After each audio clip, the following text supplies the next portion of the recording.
you can learn about all kinds of different subjects from week to week, and just become a little kind of mini expert on something and teach a larger audience about it, and then go on to something else. Because I really like telling stories, and I felt like there are many people in our communities, in our surroundings, that don't get to have a voice.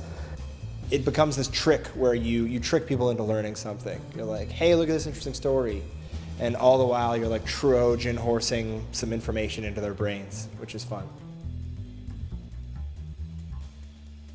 And I like packaging a larger story, and also figuring out what methods of communication will get the kind of heart of the story out to people the best. You know, right now we're in a time where, you know, you're not going to just do something on TV or on radio or in print, but you're going to be taking elements of these different, I guess, traditional media, as well as new forms of storytelling, and figuring out what is the best way to convey a certain kind of story to people. I get to take the reader somewhere they've never been before. I get to share this moment with a person maybe in like a marginalized community halfway across the province, and try and relate what that person's going through to maybe somebody in the city who has no idea about, you know, what it's like to be an Indigenous person in Canada. Being able to be a part of a team and discuss how we can present an issue, I think is probably what I like the most right now.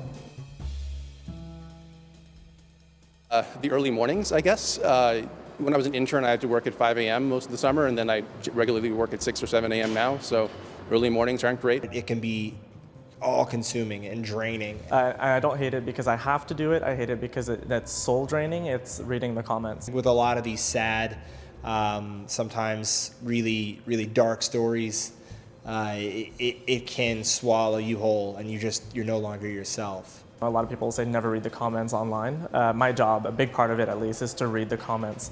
So I won't lie, sometimes it gets a little draining to hear, you know, there's a lot of bigotry, and there's a lot of people who don't necessarily share my own personal values, and I have to put that aside, and I understand that.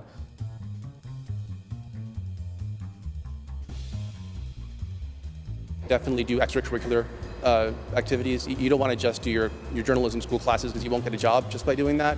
You need to do summer contracts or internships, freelancing. Freelancing is very important. Knock on doors and try, and never stop trying, and never stop learning. Just not despair. You're not doing this job because you want a 9 to 5 Monday to Friday. It's not easy, and the newsrooms are, you know, the resources are shrinking. But if you're innovative, and if you have you know, a disruptive thought process, if you understand the business of it a little bit, and you also have good storytelling techniques that can reach beyond traditional journalism, you'll do just fine. Show this person that you have an iron will, that your resolve is unbreakable, and that you are a machine and you're obsessed, and they'll see that like soullessness in your eyes, and they'll say, all right, we want to keep an eye on this person.